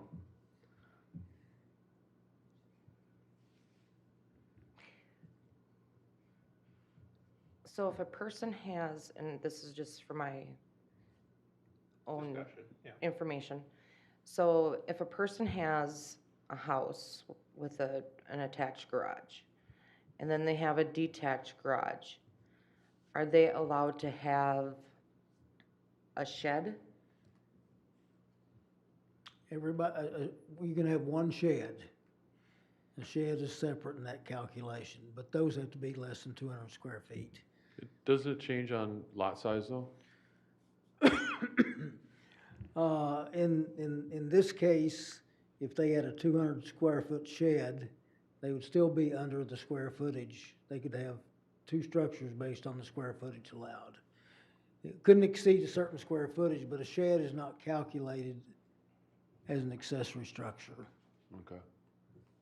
So if they wanted something to put stuff in, 10 by 12, right? Yeah, no, that was changed recently, now it's 200 Oh, square it's 200 feet. square Yeah. feet now. It used to be 10 by 12, 120, yeah. yeah. so this particular lot could have a shed, Yes. okay. So there are other options.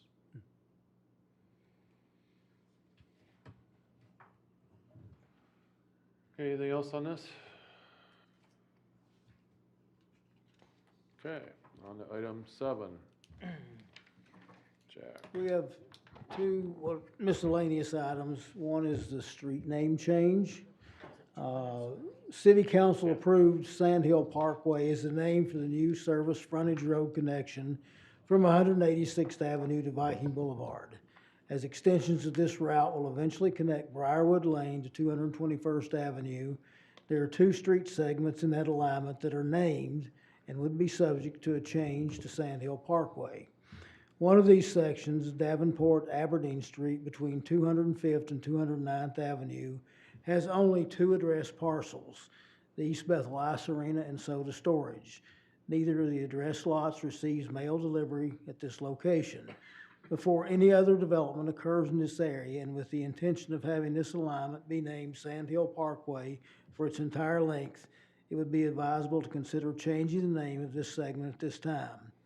Staff is seeking direction from council as to initiating the process of changing the name of the section of the service frontage road between 209th and 205th Avenue from Davenport and Aberdeen Street to Sandhill Parkway.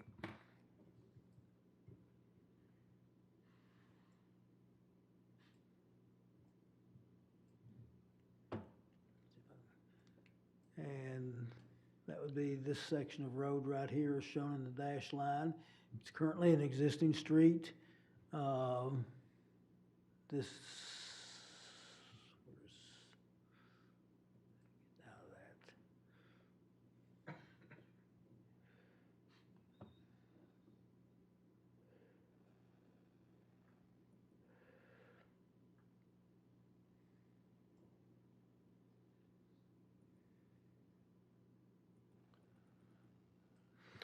So this is 20503 Aberdeen Street. This is Soda Storage. These are the storage units south of the ice arena. And this is the ice arena. These two structures are addressed. Of course, the ice arena is addressed as Highway 65. And then there's three other lots as you go north to 209th. One is owned by the city. These two lots are owned by Tony Hennon. So in order to change this street name, it would be a fairly simple process in terms of not inconveniencing existing property owners. the mailing address for soda storage is not at this street address here. This is just an assigned address for this. So as we are talking about changing the name of this whole alignment and then even going south from here back to Viking Boulevard and having a continuous name of Sandhill Parkway, this would be the first segment that would be the easiest to change. The next name segment is going north of 209th here, all the way up to 213th, which is Teddy Bear Daycare. There are several properties up to there that are addressed. And we'll have to go through some things changing the street name. But this one would be relatively easy to do at this time and before any other development occurs, either on these two privately owned lots or the city lot. Now would be the time to change the name of this segment. I think it makes sense. You know, if we're gonna do it, certainly the easiest time to do it, No problem. particularly since the ice arena's got a Highway 65 address. We evidently didn't change it when we built the road. No, we didn't. I can't believe that storage unit's on Aberdeen though, that sits right on, Well, right on the, this is the Aberdeen section Yeah, on the that's- grid right here. So it sits right out, right. yeah, and but they The, still have an the, Aberdeen the address, access though. is off here, but That's- Aberdeen is. 205th and a half or something. Yeah. Yeah, just, This would probably actually be Baltimore Street right here, if you follow the grid. You know, one of the other things is, this is Davenport, which was renamed when this service road was done. But this is That's also Davenport right here, and this Yeah. is on the grid, No so, one lives on it. luckily. Yeah. and the ice cream is what, 65? The service road is, No, the ice arena's address is Highway 65. that's what I said, it's Yeah. Highway 65. Yeah, it used to go directly out to the highway Yeah. before we built the service road years ago. Yep.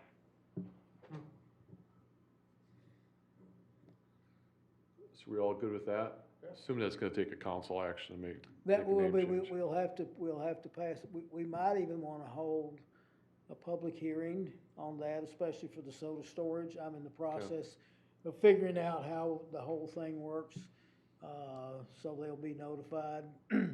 Probably the only thing they'll have to do is just change addresses like on their website or something like that. It won't be like involving something on a busier street where they get their mail there. So how do we get Google to recognize it? Well, 'Cause, I mean, That- seriously, for the ice arena, yeah. you know, some people are gonna have to find the ice arena, so, that, because we don't have a name on front of the building either, so. 'Cause there were no mailboxes the day we drove by, right at the storage? no, they don't receive mail there. Okay. Their mailing address is where To the their post, okay, business yeah. address is. That's what I thought, there was no mailboxes, so. Okay, so you'll bring back that to council? Yep. We'll see if we can get that on the 26th agenda. And the last item I have is recognizing road commission members. The City of East Bethel Roads Commission was vacated on September 28th, 2020. Members of the commission at that time were Robert DeRoche, Dan Noack, Tom Ike, Lori Kozinski, and Ron Kohler. Staff is seeking direction from council as to a means for acknowledgement and/or recognition of their service. In the past, we've given out plaques. We've given out plaques or certificates.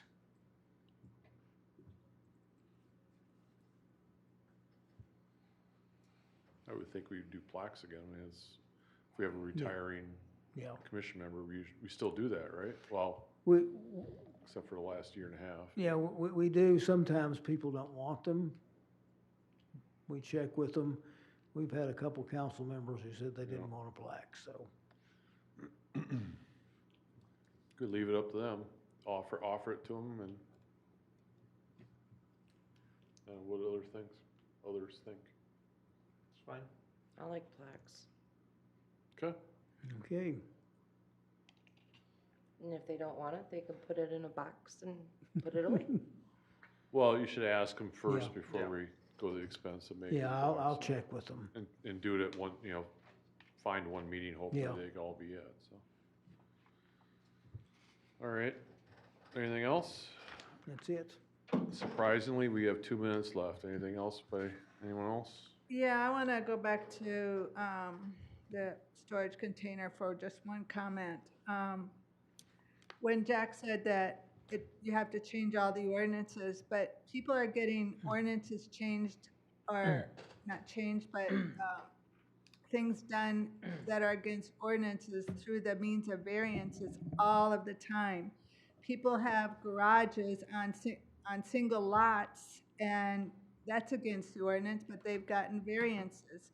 So should we go back and maybe take that away and say, oh, there are solutions, go get a storage container for those kind of people? There's people who have campers on single lots, and that's against ordinances.